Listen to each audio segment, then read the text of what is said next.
하나님께서 오늘 우리에게 주시는 말씀 마태복음 6장 5절로 10절 말씀입니다.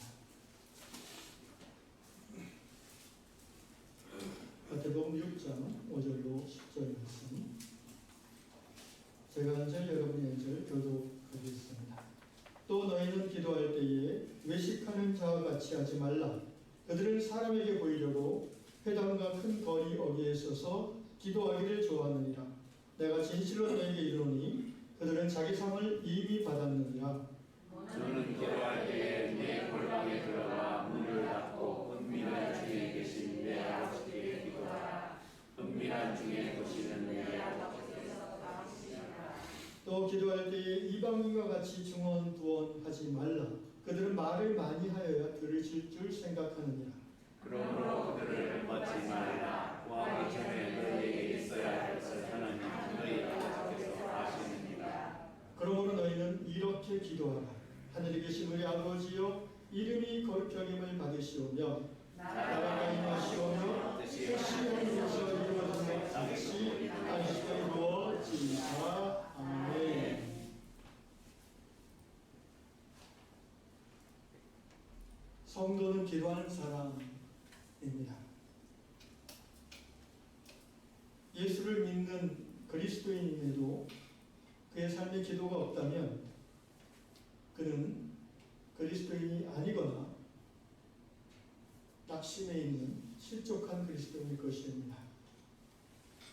우리가 하나님의 자녀요, 예수 주와 하나님 계심을 고백하는 성도일진데, 말씀은 우리의 양식이요 기도는 우리의 호흡이 되는 줄로 믿습니다. 기도는 우리의 인생에 하나님의 능력과 축복을 경험하게 하는 믿음의 통로입니다.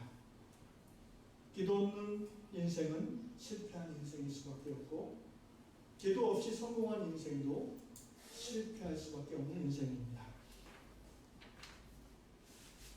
신앙생활을 오래 했음에도 여전히 기도가 낯선 분들이 있습니다. 기도 시간이 기다려지고 기도하면 힘이 나야 되는데 오히려 기도 시간을 피하고 싶고, 기도의 자리에 앉으면 10분이 15분이 왜 이렇게 길게 느껴지는지, 정말 드라마 볼 때는 30분이 금방 지나가는데 기도 시간 10분은 왜 이렇게 가지 않는지, 또 신앙생활을 오래 한 성도임에도 기도할 때 보면 습관적으로 지난주에 말씀드린 것처럼 하나님 앞에 자신의 원함만을 쭉쭉 나열하는 기도를 하고 끝내는 경우가 자주 있습니다. 이름하여 쇼핑 리스트 프레이어라고 말씀드렸습니다. 내가 원하는 것을 쭉 나열하는 것, 하나님께 구하는 것이 기도의 본질이라고 오해하는 성도들이 많이 있습니다. 그런 식으로 따지면 하나님이 내게 채무자인 것 같습니다. 하나님에게 맡겨놓은 것을 기도 때마다 달라고 요청하는, 나는 채권자이고 하나님은 채무자가 되어버릴 수가 있습니다. 여러분, 아무리 친한 친구 관계도 만날 때마다 그런 방식으로 친구를 대하면 그 우정은 깨어질 수밖에 없습니다.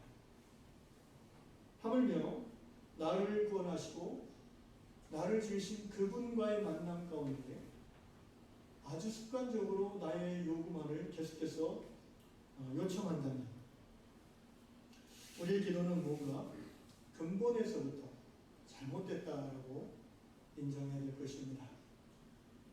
지난주에 이어서 계속해서 이제 주기도문을 가지고 말씀을 나눌 터인데, 이 한 달 동안 저는 우리 이방인 모든 성도들이 기도를 새롭게 세팅하는 시간이 되기를 원합니다. 우리의 기도가 그 태도와 자세 그리고 또 내용에 있어서 근원에서부터 마치 어린아기가 말을 처음 배운다는 그런 각오를 가지고 기도를 새롭게 내 삶을 정립하는 그러한 회복의 시간이 되시기를 주 이름으로 축원합니다. 아멘. 지금까지 배웠던 내게 익숙했던 기도의 패턴, 기도의 스타일을 다 내려놓으십시오. 어떤 스타일의 기도로 바꿔야 됩니까? 주기도 스타일로 바꿔야 됩니다. 주기도문은 예수님이 우리에게 가르쳐 주신 유일한 기도의 모범입니다. 이 기도문을, 이 기도의 내용을, 이 기도하는 자세를 우리는 우리의 것으로 삼아서 기도에 힘쓰는 성도가 되어야 될 것입니다. 그리하면 우리의 삶이 바뀔 줄로 믿습니다. 여러분, 우리의 기도가 새로워지고 깊어지면 우리 위안 공동체가 새로워질 줄로 믿습니다. 하나님 우리 공동체에 주신 그 꿈이 우리의 깊어진 기도를 통하여 이 세상 가운데 마침내 이루어질 줄로 확신합니다. 매일 아침 새벽 묵상 후에 20분 정도 이 주 기도문에 배운 내용을 묵상하면서 그것을 자신의 개인 기도에 적용하는 기도 훈련을 이제 시작하는 겁니다. 아멘? 이렇게 강의만 듣고 끝나면 시험을 성적이 잘 나올까요? 여러분에게 주어지는 6일의 시간, 매일 아침 또는 자기가 정한 그 시간에 들은 내용을 자기의 개인 기도에 적용하는 것, 그것이 바로 복습이고 체화시키는 그런 훈련입니다. 누가 옆에서 가르쳐주거나 지켜주지 않아도 성숙한 성도는 스스로 자기를 훈련 가운데 몰아갑니다. 하나님이 우리에게 주시는 성령께서 우리에게 주시는 마음이 두려워하는 마음이 아니라 소심한 마음이 아니라 능력과 사랑과 self discipline, 스스로 훈련하는 마음인 줄로 믿습니다. 그래서 이 주기도문이 강해가 다 끝나면 우리 모두의 기도의 스타일, 기도의 자세가, 기도의 내용이 하나님 나라를 확장함에 강력한 무기가 되어질 줄로 믿습니다. 지난주 우리가 이 시간에 나눴던 내용을 잠깐 복습하고 오늘 본문으로 들어가겠습니다. 지난주에 우리는 하늘에 계신 우리 아버지라는 주기도문에 하나님을 부르는 그 한 패러그래프를 가지고 말씀을 나누었습니다. 하늘에 계신 우리 아버지. 자, 하늘에는 어떤 의미라고 그랬습니까? 저 창공을 말합니까? 아니라고 그랬죠? 하늘에라는 고백은 하나님과 사람 사이에는 거리가 있다는 것을 받아들이라는 것입니다. 하나님은 하늘에 계시고 너는 땅에 있다는 거예요. 하나님 앞에서 네가 좀 많이 안다고, 네가 많이 가졌다고, 네가 높은 위치에 있다고 까불면 안 된다는 겁니다. 아멘?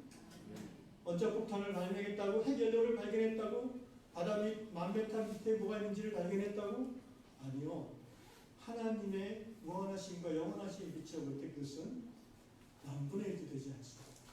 인간은 하나님 앞에서 태양 앞에 반딧불 같은 존재일 수밖에 없습니다. 그것을 인정하는 것이 겸손이요, 그것을 인정하는 것이 진정한 축복인 줄 압니다. 또한 하늘이라는 표현은 특정 장소에 계신 하나님이 아니라 모든 곳에 계신 무소부지하신 하나님임을 말합니다. 하나님이 없는 곳이 없습니다. 하나님이 없는 곳이, 안 계신 곳이 없습니다. 그러므로 그 하나님은 now and here, 지금 여기에 계시는 줄로 믿습니다. 여러분이 하늘에 계신 우리 아버지 할 때 그 순간 하나님이 바로 그 기도자의 옆에 계심을, 앞에 계심을, 그 뒤에서 안아주심을 믿으시기를 바랍니다. 우리 아버지라고 했습니다. 내 아버지이면서 또한 너의 아버지이면서 또한 우리 아버지라고 했어요. 우분투 정신 기억나십니까? 나 혼자 능력이 있다고, 나 혼자 부지런하다고 막 앞서가서 혼자 1등하는, 여러분 우리 사회는 그런 사회죠. 경쟁 사회입니다. 그러나 하나님 우리를 가르쳐주신 정신은 그것이 아니에요. 우리가 신앙 공동체 교회 안에서 나는 앞서갈 수 있지만 좀 늦게 오는 사람을 배려해서 함께 손잡고 가는 것, 그것이 하나님을 기쁘시게 하는 우리 공동체 정신입니다. 깍두기 정신 기억나십니까? 네. 좀 부족해도 같이 함께 가는 것이, 그게 우리 아버지라고 고백할 때의 그 정신, 그 스피릿입니다. 마지막으로 아버지라고 고백합니다. 하나님을 매일아침 정말 아버지라고 깨달음으로 고백하는 것만으로도 우리의 삶은 완전히 달라질 줄 믿습니다. 오늘 이제 주기도문의 첫 번째 강구를 들어가겠습니다. 우리 한번 지난주에 말씀드렸죠. 텍스트를 외우고 있는 학생들을 향해서 강의하는 선생님은 행복하다. 그죠? 자, 텍스트를 한번 외워보겠습니다. 첫 번째 강구 외우겠습니다. 시작. 아버지의 이름을 거룩하게 하시며. 다시 한번 시작. 아버지의 이름을 거룩하게 하시며. 이전 기도문에는 이름이 거룩히 여김을 받으시오며.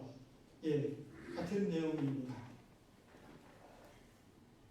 아버지의 이름이, 하나님의 이름이 거룩히 여김을 받으옵소서라고 내가 기도하라는 것입니다.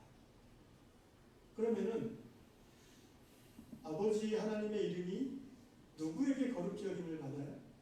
나에게? 아니면 하나님 모르는 사람들에게? 하나님을 모르는 사람들에게. 이미 나는 하나님을 거룩하신 하나님을 고백하는 사람이에요.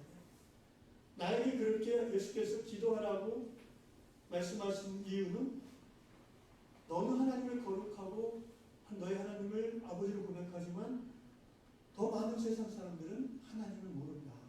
그들이 하나님을 거룩한 하나님으로 고백하도록 하나님의 이름이 그들 안에서 거룩히 여김을 받도록 네가 기도해라는 것입니다. 할렐루야. 주 기도문의 첫 번째 우리가 강구해야 될 내용은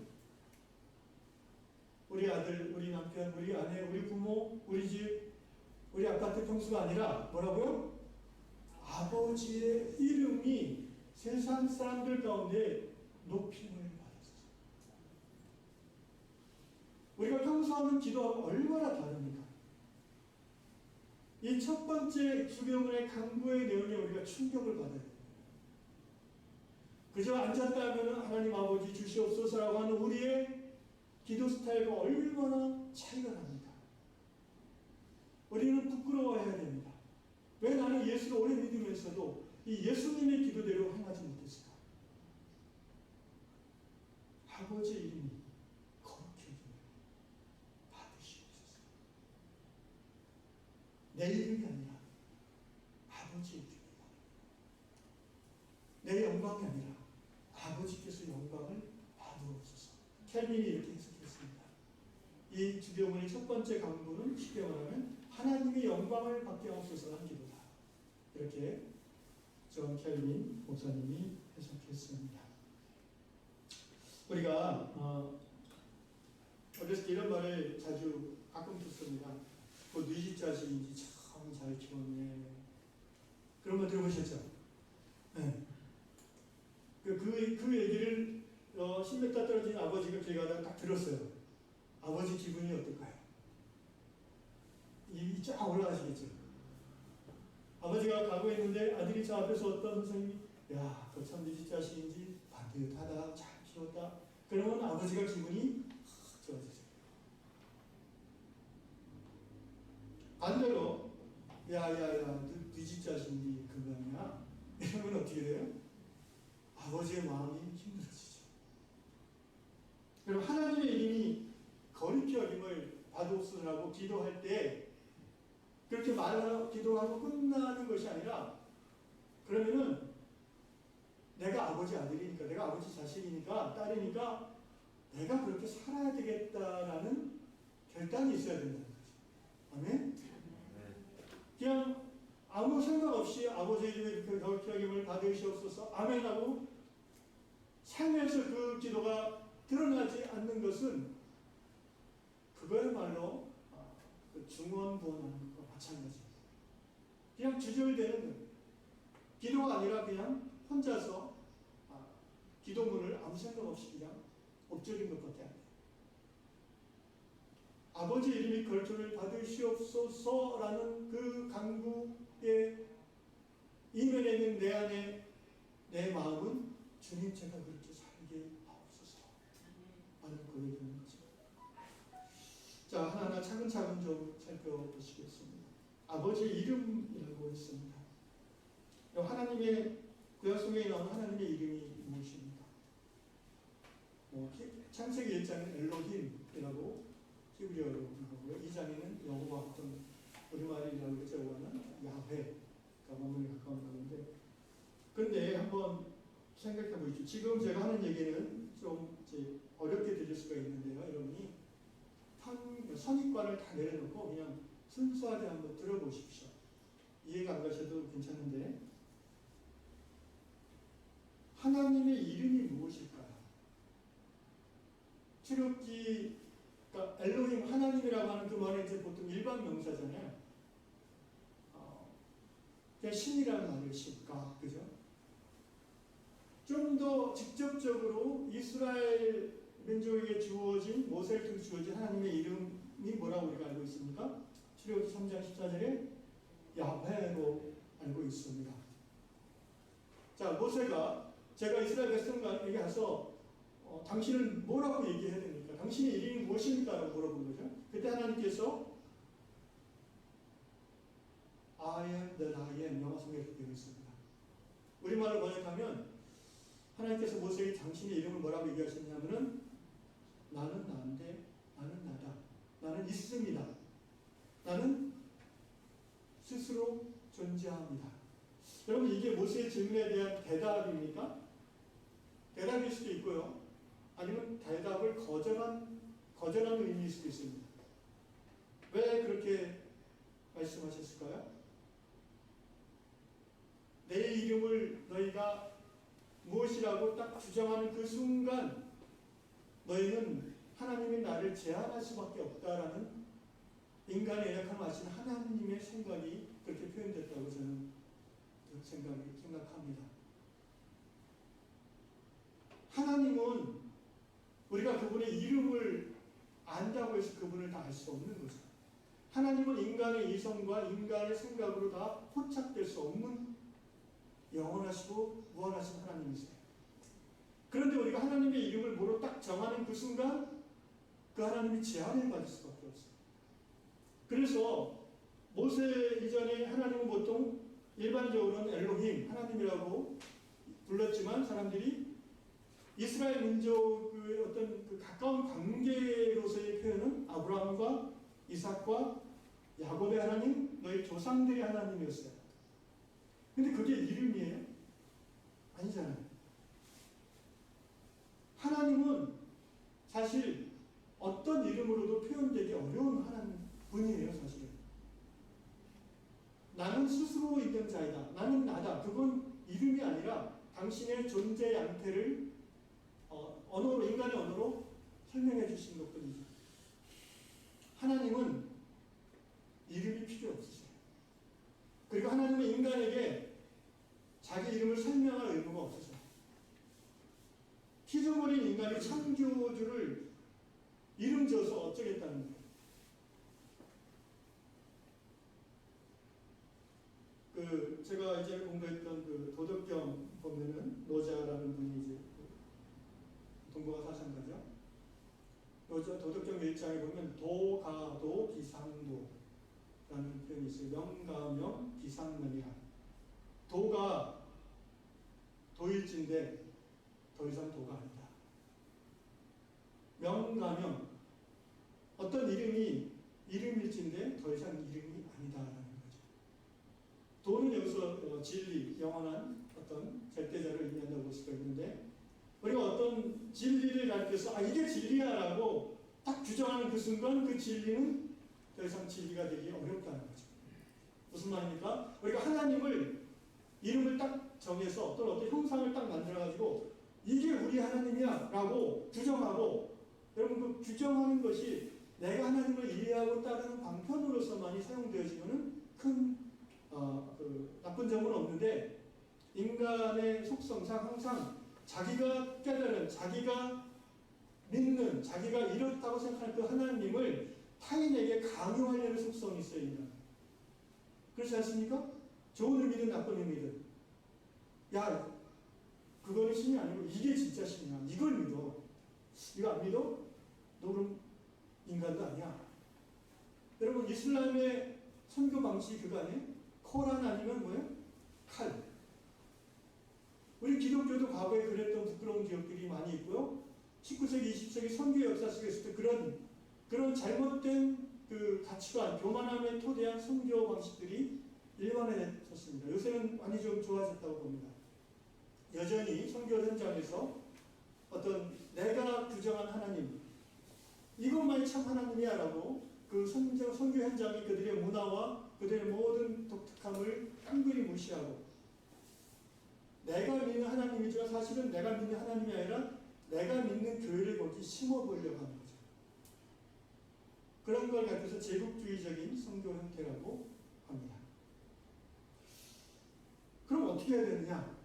우리가 하나님을 그럼 이름 없이 어떻게 믿고 따라가느냐? 이름이 있어야죠. 우리가 이해할 수 있는 하나님, 근데 여러분 그 이름이나 언어 자체가 사실은 하나님을 다 드러낼 수 없는 거죠. 그렇지 않아요? 하나님이 인간 언어로 다 설명될 수 있는 분이에요. 그러면 더 이상 하나님이 아니에요. 인간이 하나님을 완전히 다 이해했어. 그 순간 하나님은 하나님이 될 수 없는 거예요. 인간이 하나님이 됩니다. 겸손해야 된다. 내가 믿고 내가 고백한 내가 깨달은 그 좋으신 하나님을 설명할 뿐 하나님 모르는 그 사람에게 내가 강요할 권한이 없다는 거예요. 강요해도 소용이 없어요, 사실. 우리는 다만 복음을 전할 뿐이죠. 열매 맺게 하시는 분은 누구예요? 하나님이시죠. 이런 기독교의 오만함이 한국 교회에도 여전히 많이 남아 있습니다. 올해 초파일에 보니까 또 그런 기사가 났더라고요.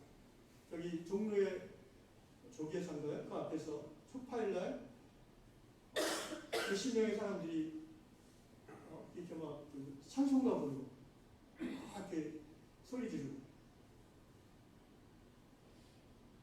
그분들이 어떤 신앙적인 이유와 논리를 가지고 그렇게 하는지 제가 이해하는데 저는 그것이 잘못된 방식이라고 생각합니다.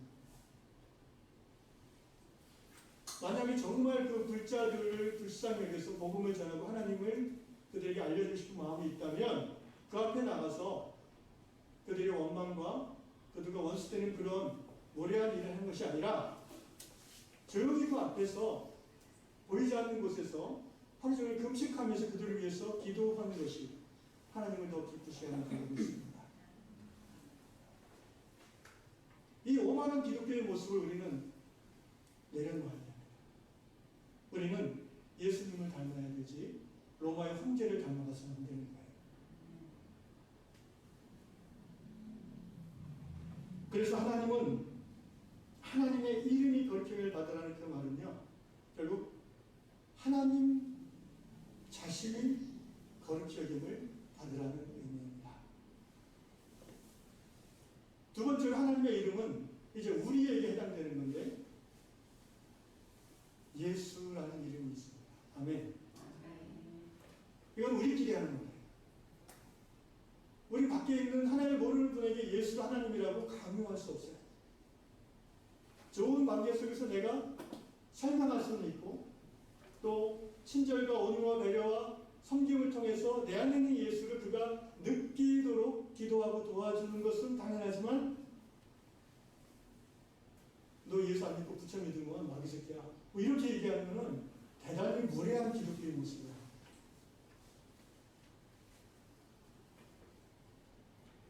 이제 듣기 힘든 얘기는 넘어가고요. 좋은 얘기를 보십시다. 골로새서 1장의 15절에 보면 예수님에 대한 설명, 그는 보이지 않는 하나님의 형상이시오. 하나님이 보이지 않아요. 단순히 시각적으로 캐치되지 않는다는 얘기가 아니죠. 감지되지 않고 포착되지 않고 우리가 전혀 품을 수 없는 우리와 전혀 다른 그분이에요.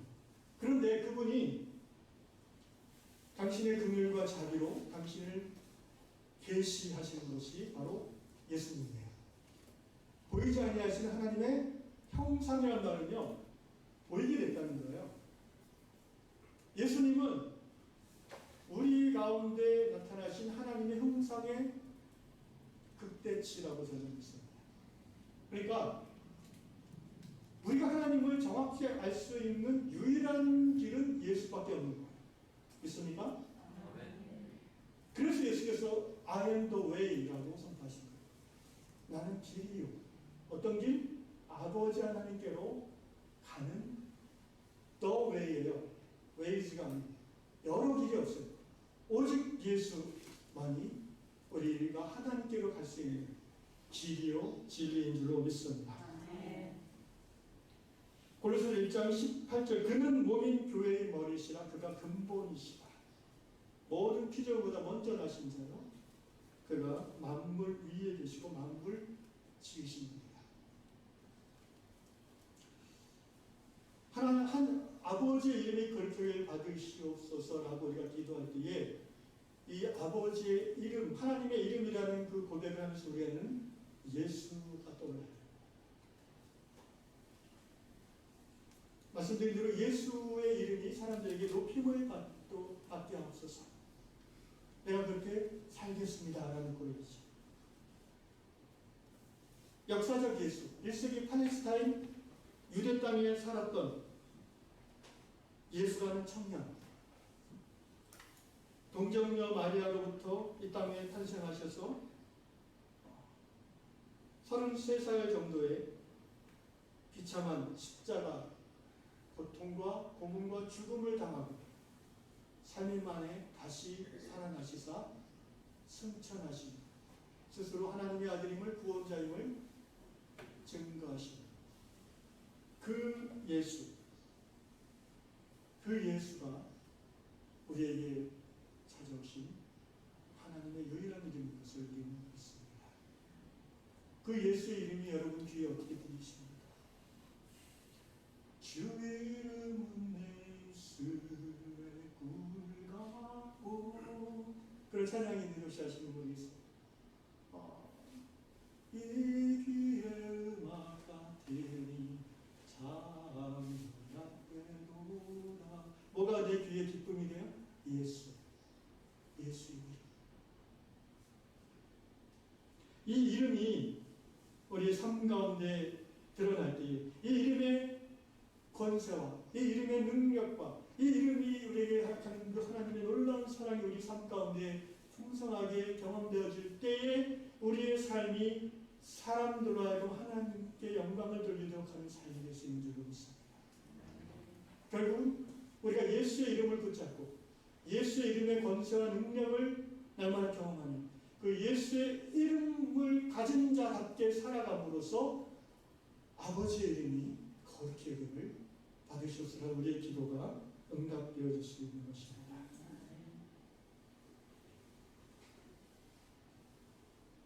예수의 이름,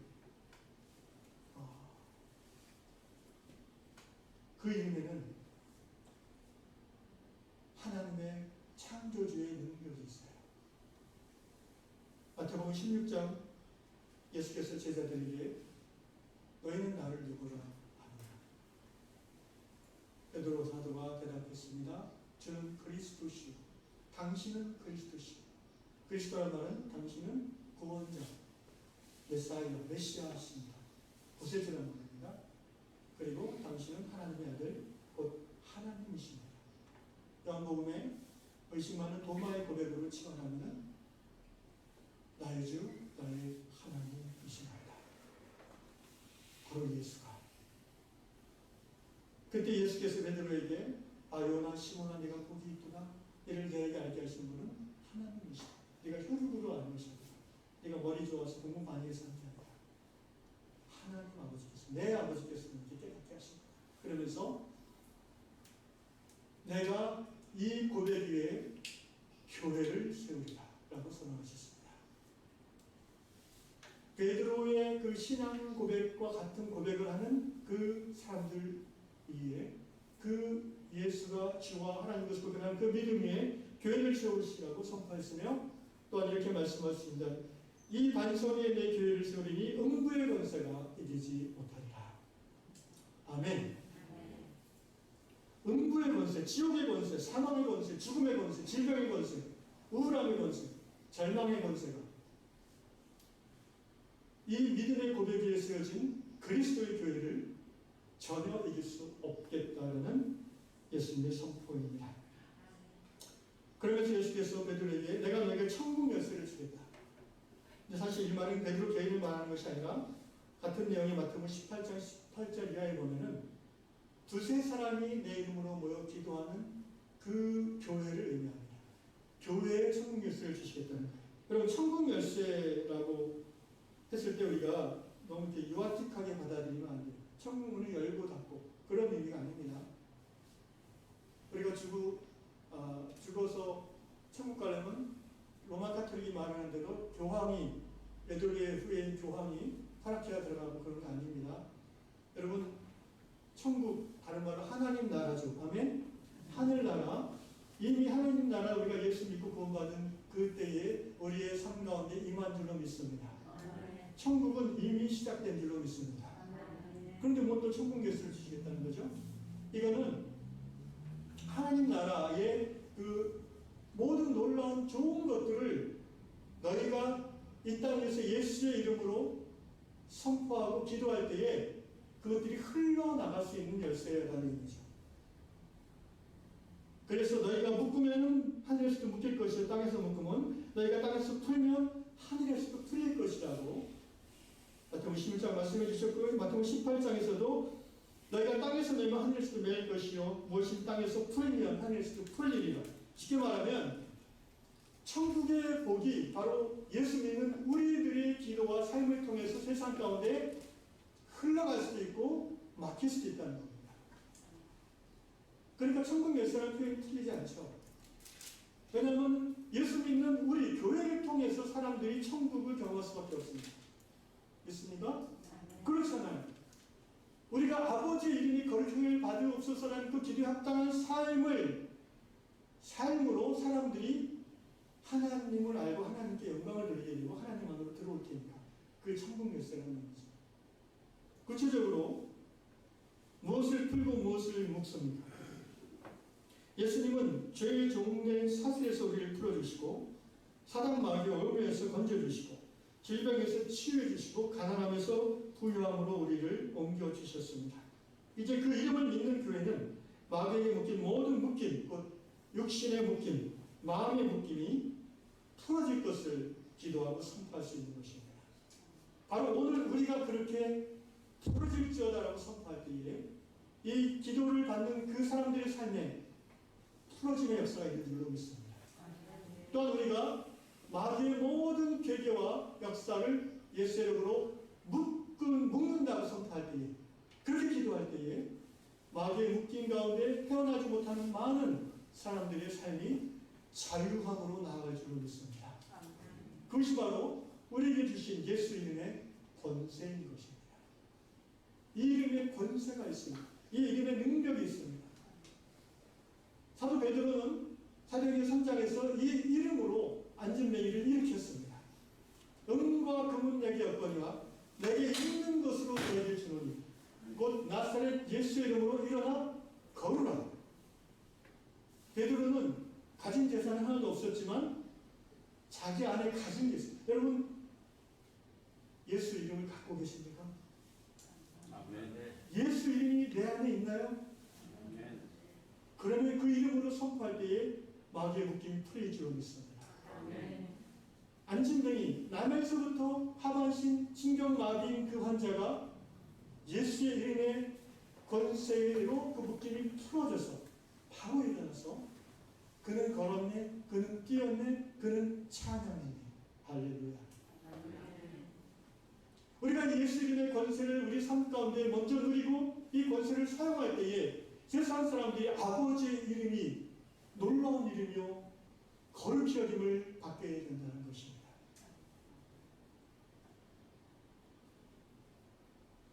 두 번째로 우리가 아버지의 이름이 거룩히 받기 위해서 어떤 삶을 살아야 됩니까? 예수 이름의 능력을 드러내는 삶, 그 이름의 능력을 내가 먼저 경험하는 삶을 사는 것뿐 아니라 더 나아가서 그 예수 이름에 합당한 우리의 섬김의 삶을 통해서 세상 사람들은 하나님께 영광을 돌리게 되는 줄 믿습니다.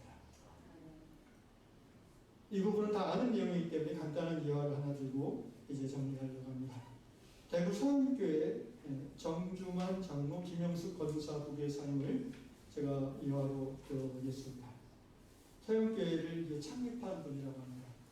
그 당시 50년대에 동양에서 제일 큰 교회를 창립하고 싶다는 그런 원대한 하나님 주신 꿈을 갖고 250명 정도 되는 성도들이 그 당시 정말 동양에서 제일 크다고 하는 그런 교회를 봉헌했다고 합니다. 이들 부부의 삶을 돌아볼 때 진정 아버지 이름이 거룩히 여김을 받으소서라는 그 기도에 합당한 삶의 모습이었기 때문에 그렇게 생각하기 때문에 여러분이 이하로 나누고 싶습니다. 정주만 장로님은 지금 대구 약전 골목에서 활신 한의원을 경영했다고 합니다. 이분이 의사였는지 아니면 그 한약방을 운영했던 것인지 예화가 좀 달라서 정확하지 않습니다. 근데 그 한약방 또는 한의원이 명의로 소문이 나서 환자가 많이 밀려들었습니다. 가끔 환자가 찾아와서 약값을 내지 못할 때는 그냥 약을 치워주고 약값 받지 않아도 좋으니까 나중에 돈 생기면 더 어려운 사람에게 쓰세요라고 권면해서 보냈다고 합니다. 평생 주일 성수를 이분이 했는데 그 한의원 사정을 모르고 먼 지역에서 주일에 찾아온 환자가 있으면 집에서 다음날까지 잠을 재우고 잘 대접한 후에 월요일 아침에 약을 지어 주었다고 합니다. 어려운 성도나 목회자나 신학생들이 도움을 청하면 헌금을 세어보지도 않고 대충 그 돈통에서 손에 잡히는 대로 이렇게 지어줬다고 합니다. 사람들이 아니 왜 돈을 안 세고 줍니까? 라고 물어보면 장로님이 이렇게 대답했다고 합니다. 돈 액수가 알면 그 사람 볼 때마다 돈 액수가 생각이 나서 내가 뭐 있어서 준 것 같은 교만함을 가질까봐 하나님 돈이니까 그냥 잡히는 대로 준다고 그렇게 얘기했다고 합니다.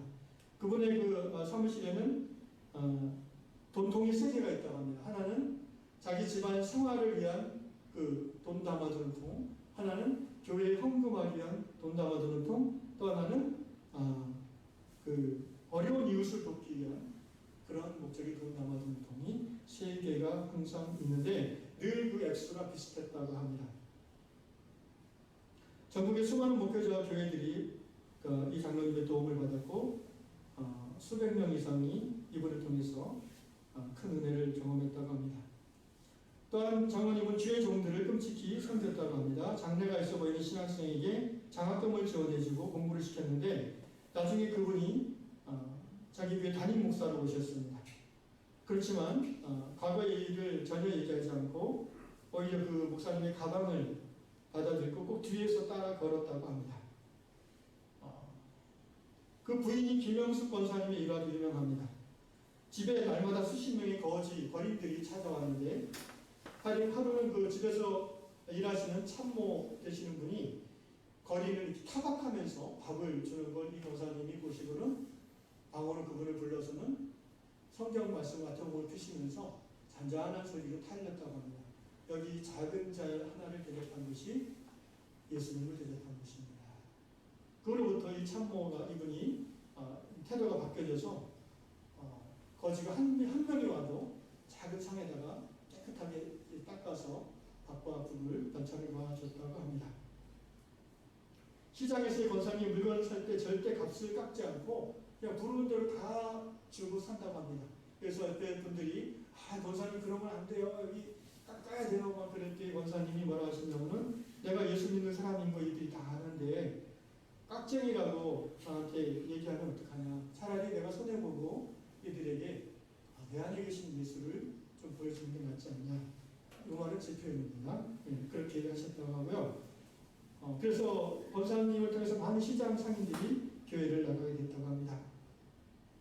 어느 날 이 권사님 장모님 아들이 미국에서 공부하던 아들이 있었는데 병원 앓다가 주일 아침에 전화가 왔는데 죽었다는 연락이 왔습니다.